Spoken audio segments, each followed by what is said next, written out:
بسم اللہ الرحمن الرحیم وَلَقَدْ أَرْسَلْنَا مُوسَى بِآيَاتِنَا أَنْ أَخْرِجْ قَوْمَكَ مِنَ الظُّلُمَاتِ إِلَى النُّورِ وَذَكِّرْهُمْ بِأَيَّامِ اللَّهِ إِنَّ فِي ذَلِكَ لَآيَاتٍ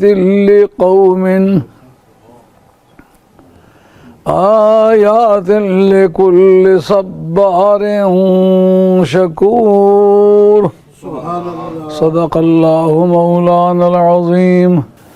معزز حاضرین، آج کئی مہینوں کے بعد دارالعلوم میں حاضر ہوا ہوں، جس کی وجہ میری جسمانی مجبوری کہ میں آج بھی سو جتن کر کے سیڑھیاں چڑھا ہوں، سخت تکلیف کا وقت گزارا ہے۔ دعا کریں اللہ تعالیٰ صحت عطا فرمائے۔ اس کی بارگاہ میں کچھ کمی نہیں ہے، وہ مردوں کو زندہ کرنے والا خدا ہے۔ کسی بیمار کو شفا عطا فرما دینا اس کی شان کے عین لائق ہے۔ حاضرین کرام، پورے عالم اسلام میں سرکار کے میلاد پاک کی ایک دھوم مچ رہی ہے۔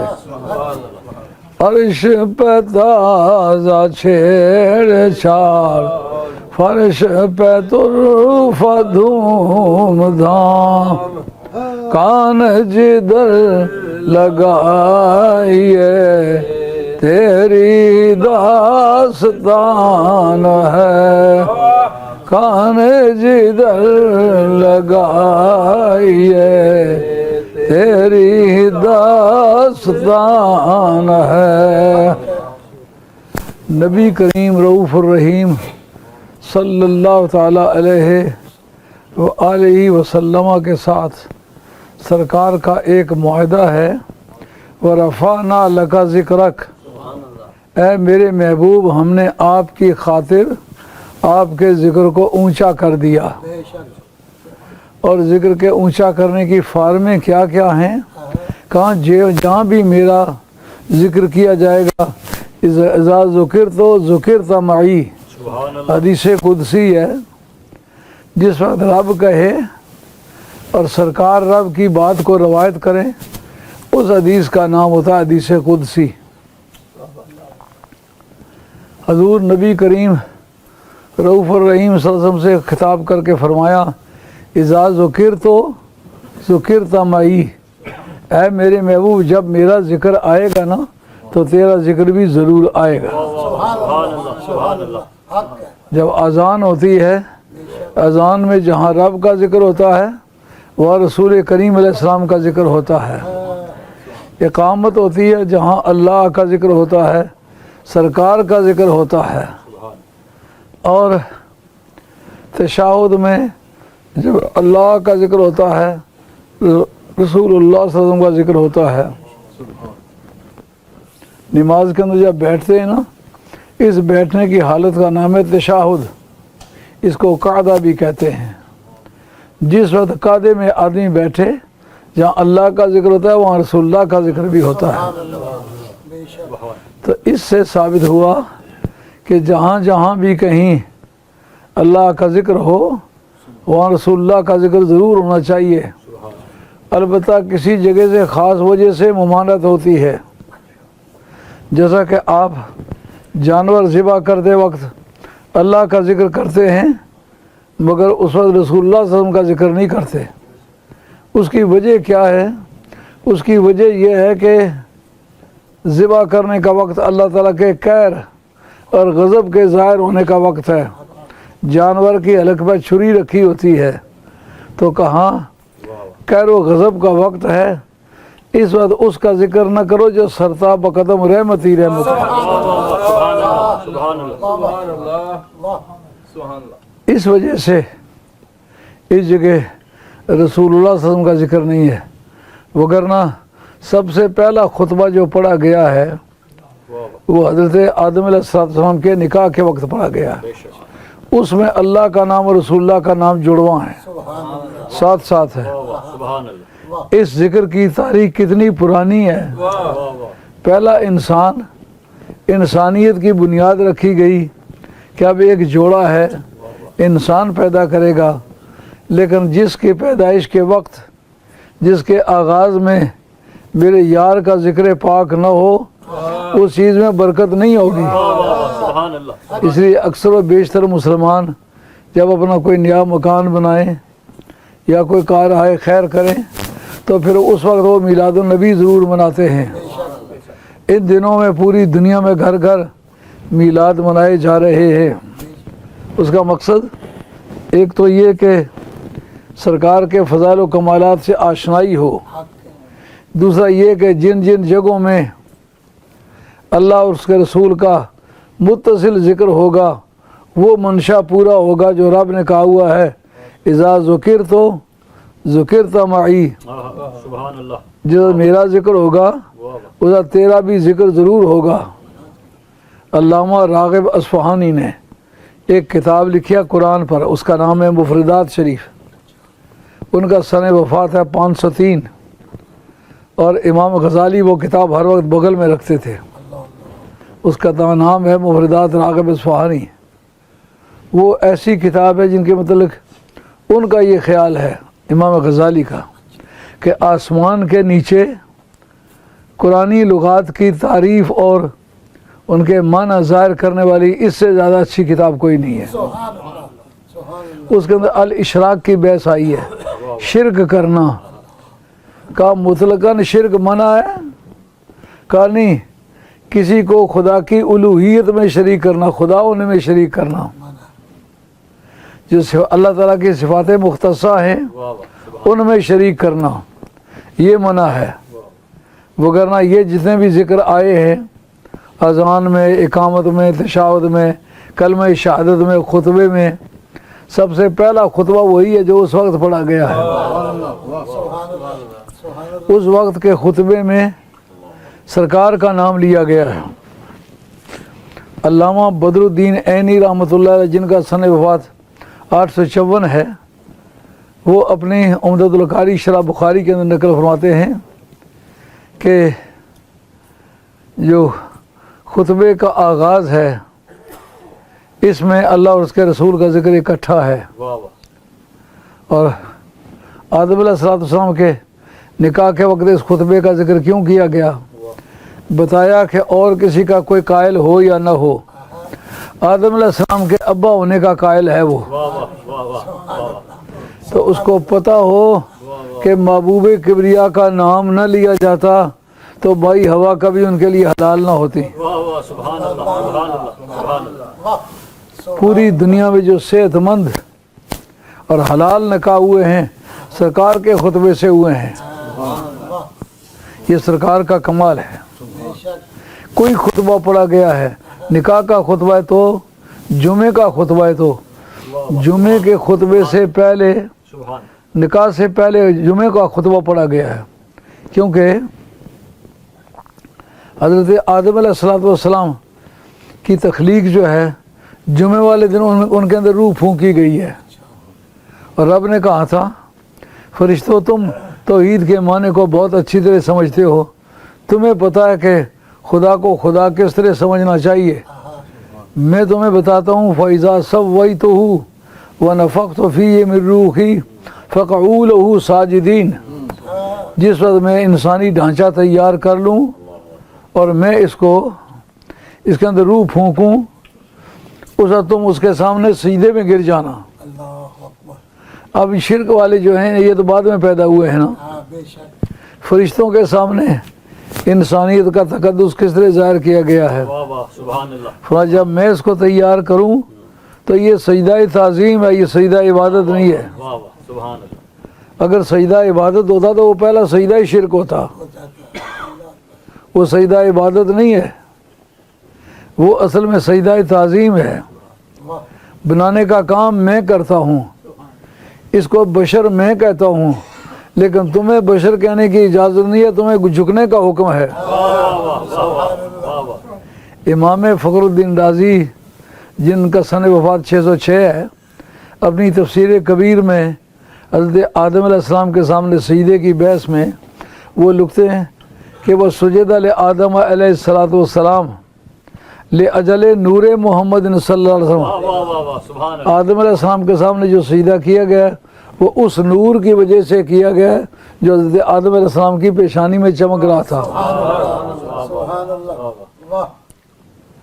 معلوم ہے وہ سرکار کا نور چمکنے والی حقیقت ہے، وہ چمکتا چلا آیا، وہ پاک لوگوں کی پشتوں اور پاک ماؤں کے رحموں میں گزرتا ہوا آیا ہے، اور سرکار اپنے والد کے پیشانی میں آ کر جلوہ گر ہوئے۔ جتنی عورتوں نے دیکھا کہ شادی کریں گی، لیکن جو آپ کی شادی ہو گئی اس وقت وہی عورتیں سامنے سے گزرتی ہیں تو یہ نہیں کہتی شادی کریں گے۔ اور جناب عبداللہ پوچھتے تم تو شادی کی خواہش مند تھی، اب وہ تمہاری محبت کدھر گئی ہے؟ ان کا دراصل وہ جو تیری پیشانی میں نور چمکتا تھا نا، اس نور کی کشش تھی، اس کی وجہ سے ہم چپ نہیں رہ سکی، بول پڑی ہم اس سے شادی کریں گے۔ جب وہ نور منتقل ہو گیا ہے تو اب ہم شادی کرنے کے آرزو، وہ خوش نصیب خاتون جو تیرے نکاح میں آئی ہے یہ نور اس کے حصے کا ہے۔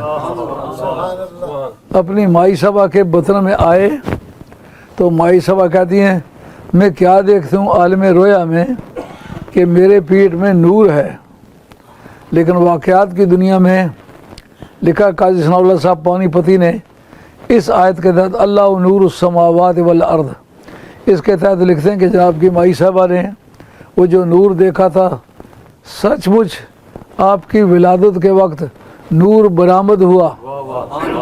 جس نے بھیجا اس سے پوچھا کہ قد جاءکم من اللہ نور و کتاب مبین، رب کی بارگاہ سے تمہارے پاس نور آ گیا ہے۔ جن کے پاس پہنچا، مائی صاحبہ کہتی ہیں آپ کی ولادت کے وقت وہ جو برتھ پین ہوتے ہیں وہ مجھے نہیں ہوئے، اور عام طور پر جو وقت گزرتا جاتا ہے بدن بھاری ہوتا جاتا ہے، کا لائٹ کا ویٹ نہیں ہوتا، جو وہ لائٹ ابھرتی چلی گئی پیٹ میں تو لائٹ جو ویٹ ہے وہ لائٹ ہوتا گیا، کمزور ہوتا گیا۔ فرماتی کہ خرج منی نور، مجھ سے جو برآمد ہوا وہ نور برآمد ہوا۔ حضرت عبد الرحمن ابن عوف رضی اللہ تعالیٰ عنہ کی والدہ ماجدہ کہتی ہیں میں موقع کی گواہ ہوں۔ اس وقت ایک میں تھی، ایک سویبہ تھی، ایک ام ایمن تھی۔ ہم نے یہ منظر اپنی آنکھوں سے دیکھا کہ مائی صاحبہ کے پیٹ سے بچے کی برآمد ہم نے نہیں دیکھی، ہم نے نور کی برآمد دیکھی ہے۔ جس نے بھیجا اس نے بھی کہا نور، جن کے گھر آیا انہوں نے بھی کہا نور، جنہوں نے ولادت دیکھی انہوں نے بھی کہا نور۔ اور باہر مائی صاحبہ کہتی ہیں، مائی شفا حضرت عبد الرحمن ابن عوف رضی اللہ عنہ کی والدہ ماجدہ، وہ کہتی ہیں میں گھبرائی تو باہر نکلی کہ دیکھوں یہ لائٹ اندر سے آئی ہے باہر سے آ رہی ہے۔ جب باہر دیکھا تو باہر پوری فضا بتا رہی ہے نور۔ جن کے پاس سے آیا اس نے بھی کہا نور، جن کے پاس آیا انہوں نے بھی کہا نور، جنہوں نے موقع ملاحظہ کیا انہوں نے بھی کہا نور۔ اندر دیکھا تو بھی نور، باہر دیکھا تو بھی نور، نور اندر نور باہر کوچا کوچا نور ہے، بلکہ یوں کہیے کہ سب دنیا کی دنیا نور ہے۔ کوئی چیز بار بار ذکر کرو وہ لذت سے محروم ہو جاتی ہے۔ حضور کا ذکر پاک ایسا ہے، گر بھی گویم تا قیامت نعت او ہیچ آرا غایت مقتا مجو، کہ اگر ساری زندگی سرکار کی نعت پڑھتا رہوں. نعت کا پہلا شعر مطلع کہلاتا ہے. اس سے متعلقہ جو اشعار ہوتے ہیں وہ مطلع کہلاتے ہیں، جو روشنی ڈالتے ہیں اس پر کہ کس پر بات ہونے لگی ہے. بعد ازیں نعت شہ پیغمبراں گویم بجاں. علامہ محمد امیر چاٹگامی فرماتے ہیں بعد ازیں نعت شہ پیغمبراں گویم بجاں تاجدار والدہا واللیل و صدر لامکاں. تان از تاب رخش تاب فتاد برفلک تاب دار میرو ماں تاب نداد در فلک. اس کے بعد میں سرکار کی تعریف کرنے لگا. علامہ چاٹگامی کہتے ہیں نامی آدمی. بعد ازیں نعت شہ پیغمبراں گویم بجاں تاجدار والدہا واللیل و صدر مگاں. کیا شان ہے، رونگٹے کھڑے ہو جاتے ہیں. علامہ ضمیر الدین چاٹگامی کا کلام پڑھتے وقت رونگٹے کھڑے ہو جاتے ہیں. کہتے اس کے بعد پھر میں سرکار دو عالم صاحب کی تعریف کرنے لگا ہوں. تاجدار والدہا واللیل و صدر لامکاں. والدہا کا تاجدار ہے، صدر لامکاں معراج کی رات لامکان میں جا کے صدر نشین ہوا. ساری کائنات پاؤں کے نیچے ہے، وہ اکیلا کرسی پر بیٹھا ہوا. کہتا نا از تاب رخش تاب فتاد برفلک تاب دار میرو ماں تاب دانے میرو ماں تاب نداد برفلک. جب تک سرکار کے چہرے کی جھلک چاند اور سورج کو میسر نہ آتی تو کائنات کو چمکانے میں ناکام ہو جاتا.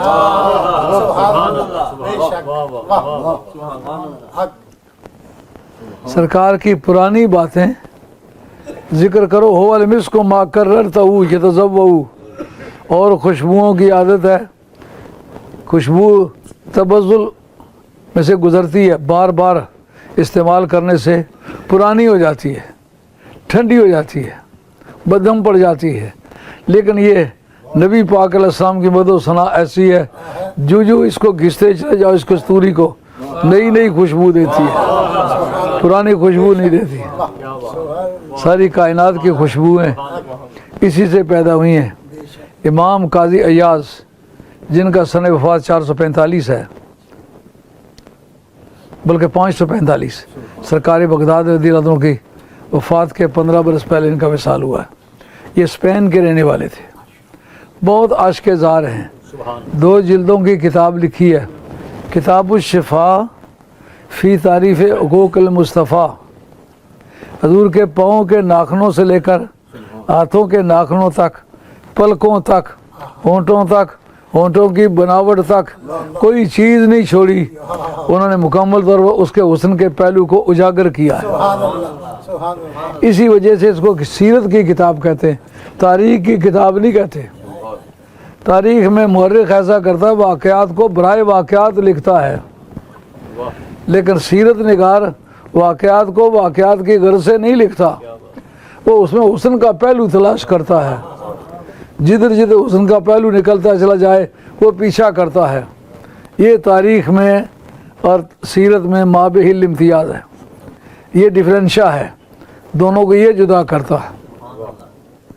قاضی ایاز صاحب رحمۃ اللہ فرماتے ہیں جب کوئی سرکار کے پتے کے لیے سرکار کے دروازے پر آتا، سیدہ طیبہ طاہرہ سیدہ عائشہ رضی اللہ تعالی عنہا اس سے پوچھی کیسے آئے ہو؟ انہوں نے کہا سرکار سے ملاقات کرنی ہے. بھائی صاحبہ فرماتی ہیں کہ ابھی تھوڑی دیر ہوئی ہے وہ باہر نکلے ہیں. کہاں گئے ہیں؟ کہا اس کا مجھے بتا کے نہیں گئے کہ وہ کہاں گئے، خدا جانے کہاں گئے ہیں. کہا پھر تلاش کس طرح کروں؟ کہا اس طرح کرو کہ تم باہر نکل کھڑے ہو کے سونگو، جدھر سے خوشبو آ رہی ہے ادھر گئے. یار خوشبو کیا پہچان ہے؟ کہا ساری دنیا میں لوگ نام سے پہچانے جاتے ہیں، کام سے پہچانے جاتے ہیں، قد قامت شکل و صورت ڈھانچے سے پہچانے جاتے ہیں. سرکار کی ذات پاک ایسی ہے کہ فضائیں بھی ان کی خوشبو کی امانت لے کے گلی کوچوں میں گھومتی ہیں.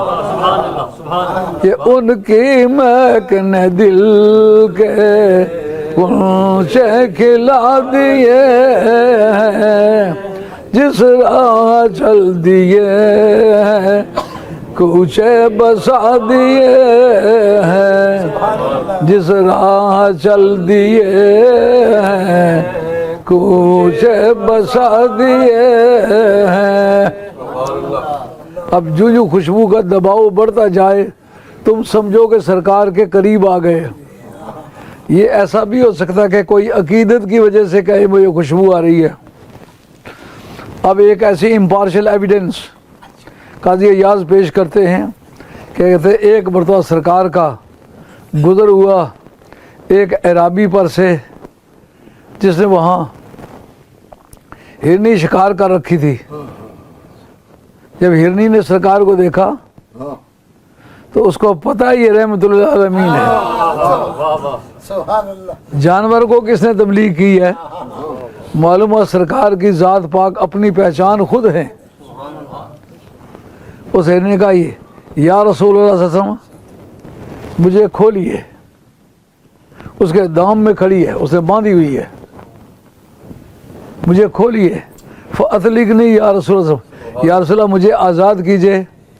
وَلِيَ خَشْفَانِ فِي هَذَا الْجَبَلِ، یہ جو سامنے والا پہاڑ ہے نا اس کے اندر میرے 2 بچے ہیں، وہ اس وقت بھوکے ہیں، بل بلا رہے ہیں۔ واہ ماں تیری غیرت کو سلام، تیرے پیار کو سلام۔ ہرنی ہے، جنگل کی رہنے والی ہے، لیکن اپنے ماں ہونے کی ذمہ داریوں کو اس وقت محسوس کر رہی ہے جس وقت کہ وہ خود پھنسی ہوئی ہے۔ یا رسول اللہ آپ مجھے آزاد کریں، میں جاؤں، میں فَأَرْضِعُهُمَا فَأَرْجِعْ، یا رسول اللہ ان بچوں کو میں دودھ پلاؤں گی، ابھی واپس آ جاؤں گی۔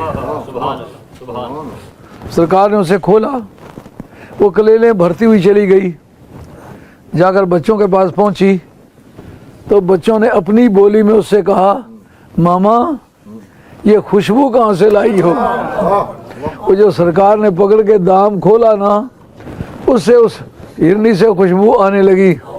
تو ہرنی جواب میں کہتی ہے یہ ان کی مہک نے دل کے غنچے کھلا دیے ہیں، جس راہ چل دیے ہیں کوچے بسا دیے ہیں، جس راہ چل دیے ہیں کوچے بسا دیے ہیں۔ اب ہرنی کے بچوں نے شہادت دی، خوشبو آ رہی ہے، معلوم ہے سچ مچ وہ خوشبو تھی، ایسے کوئی امپریشن نہیں تھا، کوئی کسی کا تاثر نہیں تھا، سچ مچ وہ خوشبو تھی۔ اب جو عرابی جاگ اٹھا، اس نے پوچھا میری ہرنی تھی وہ کدھر گئی؟ سرکار نے فرمایا میں نے اس کو آزاد کیا ہے۔ کہا ہرنی بغیر مالک کی مرضی کے شکار مالک کی ملکیت ہوتا ہے، تو بتاؤ میری مرضی کے بغیر اس کو کیوں آزاد کیا ہے؟ اسے کیا مسئلے صاف ہوئے؟ ایک تو یہ پتا چلا کہ سرکار کل کائنات کے مالک ہے، جو کسی چیز کی ملکیت کا دعوے دار ہے سرکار اس کے بھی مالک ہے، اس لیے اس سے پوچھنے کی کوئی ضرورت نہیں۔ اس سے پوچھے بغیر سرکار نے ہرنی کو آزاد کر دیا۔ آپ نے فرمایا وہ وعدہ کر کے گئی ہے کہ وہ واپس آئے گی۔ کہا حضرت یہ بات ہمارے تجربے کے قطعاً خلاف ہے، ایک مرتبہ پھندے سے نکل گیا ہوا شکار کبھی واپس نہیں آتا۔ فرمایا تمہارے پھندے کی عادت ہے وہ شکار واپس نہیں آتا، ہمارے پھندے کی عادت ہے جو پھندے میں لگ جائے وہ کہتا ہے ذبح کر ڈال مگر دام سے آزاد نہ کر۔ یاد حضور کی قسم غفلت عیش ہے ستم، خوب ہے بندے غم میں ہم کوئی ہمیں چھڑائے کیوں۔ یہ تمہارے دام کی عادت ہے جو نکل جائے دوبارہ پھندے میں آتا نہیں، ہمارے پھندے کی عادت ہے جو لگ جائے وہ کہتا ہے ذبح کرو مگر آزاد نہ کرو۔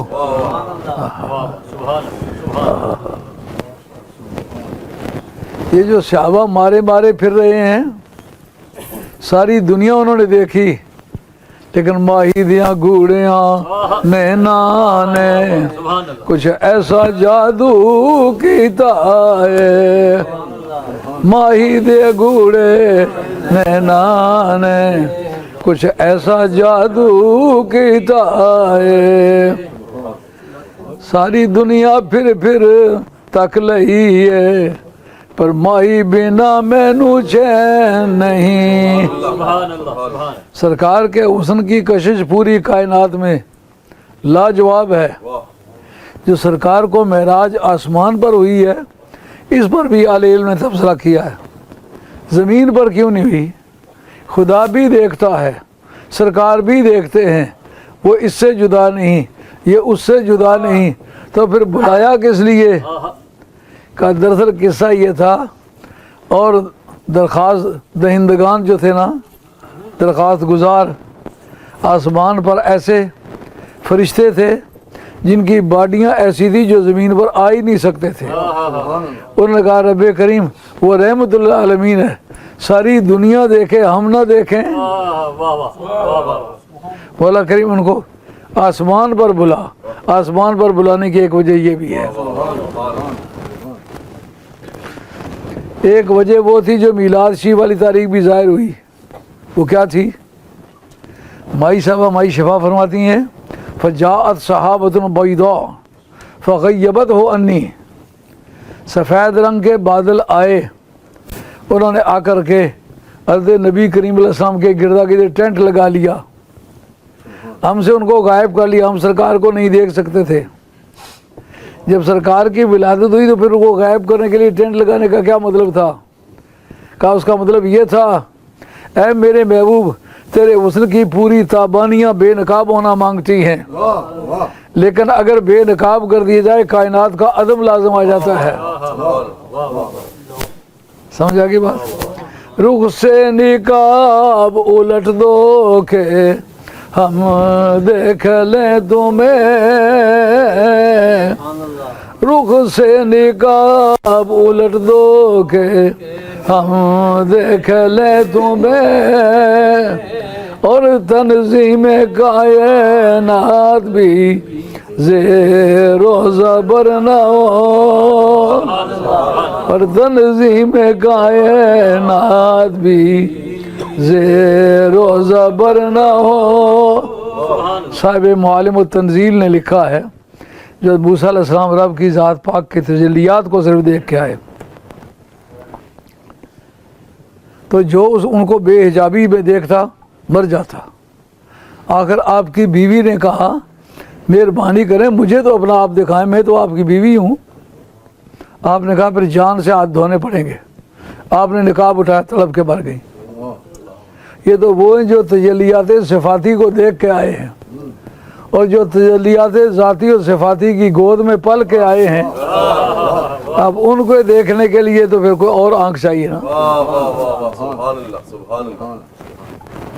حاضرین کرام، جس موضوع پر گفتگو کر رہا ہوں، مضامین جھولیاں بھر بھر کے میرے سامنے کھڑے ہو رہے ہیں، لیکن مجھے مشکل ہے کہ اس وقت کشمیر کے وہ مسلمان جو دشمنوں کے قبضے میں ہیں، جن کی بیٹیوں بہنوں کے چٹیاں کاٹی جا رہی ہیں، جن نوجوانوں کو گولی کا نشانہ بنایا جا رہا ہے، وہ مسلمان سن 40 سے پہلے میں نے دیکھے، میں بعد میں اسکول میں آ کے بیٹھا ہوں۔ نہایت خوبصورت لوگ تھے۔ کشمیر حسینوں کا ملک تھا، موٹی موٹی آنکھیں، اور خواتین کے بال گٹھوں کے گٹھے، انتہائی پاک دامن۔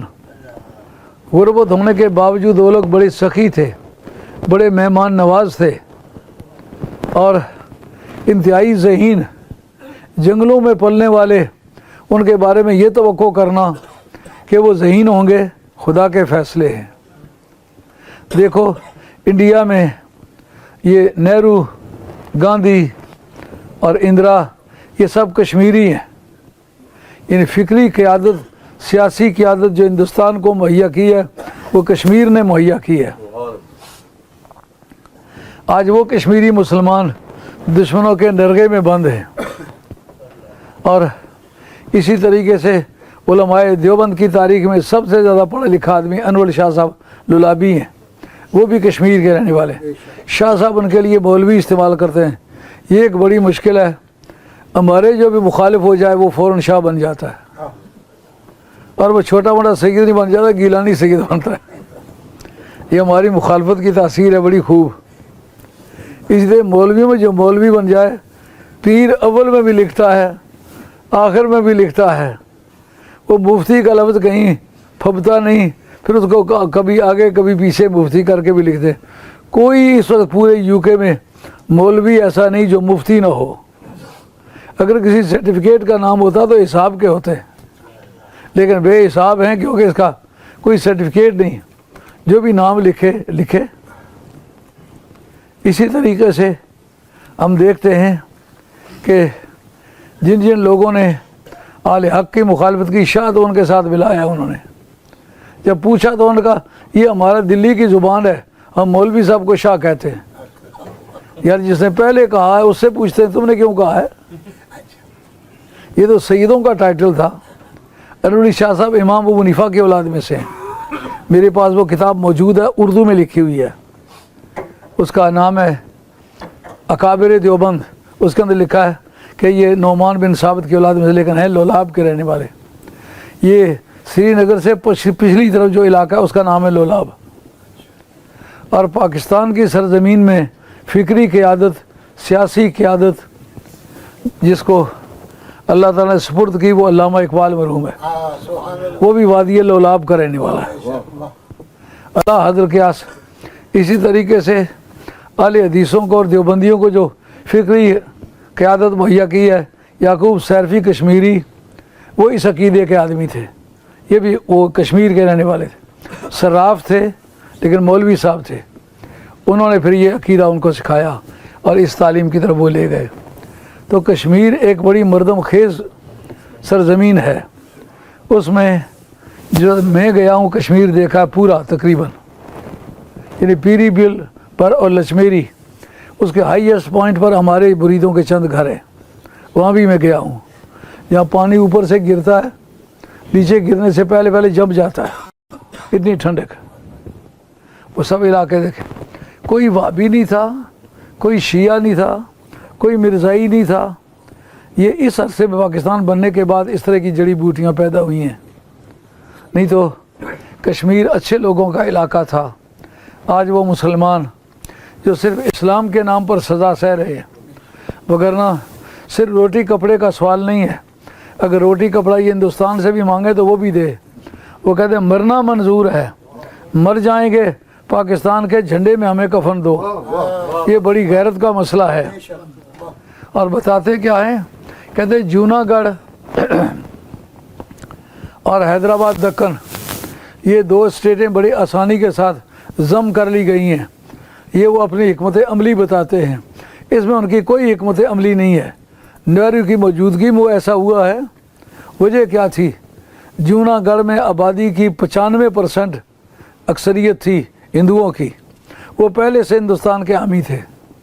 اسی طریقے سے جو حیدرآباد ہے اس میں مراٹھے جو ہیں، یہ مراٹھے وہ قوم ہے جنہوں نے پانی پت کرنال کی لڑائی لڑی ہے، اور ہندوستان کی مشہور جنگیں انہوں نے لڑی ہیں۔ یہ کسی مسلمان کی حمایت کے حامی نہیں تھے۔ یہ نہیں کہتے تھے کہ یہ مسلمان بھی کوئی انسان ہیں، وہ کہتے ہیں یہ ملیچ ہیں۔ ہندی زبان میں ملیچ کو کہتے ہیں گندگی کو۔ یہ خدا کی زمین پر گندگی ہیں، جب تک مسلمانوں کو ختم نہ کیا جائے اس وقت تک زمین پاک نہیں ہوتی۔ یہ مراٹھوں کی کشمکش تھی جس کی وجہ سے نظام حیدرآباد نے یا حیدرآباد دکن نے یہ محسوس کیا، ہم اگر ہندوستان کے مقابلے میں اکڑ جاتے ہیں تو ہماری پبلک ہمارے ساتھ نہیں ہے، تو جب گھر والے ساتھ نہ ہوں تو آدمی دوسرے سے لڑ نہیں سکتا۔ تو یہ ان کا کمال نہیں تھا کہ نہرو نے ایسا کیا ہے، یہ پہلا وزیر اعظم تھا، بلکہ یہ ان کی مجبوری تھی کہ مسلمانوں کی اقلیت تھی اور اکثریت ہندوؤں کے پاس تھی۔ اگر وہ جو رئیس تھے یا ریاست کے مالک تھے وہ اگر راضی نہ بھی ہوتے تو پبلک ساتھ ہی ادھر ان چلی جاتی ادھر، تو پھر کیا کر سکتے تھے؟ ان مجبوریوں کے تحت وہ ادھر ہوئے ہیں۔ اب رہ جاتی ہے بات کشمیر کی۔ 26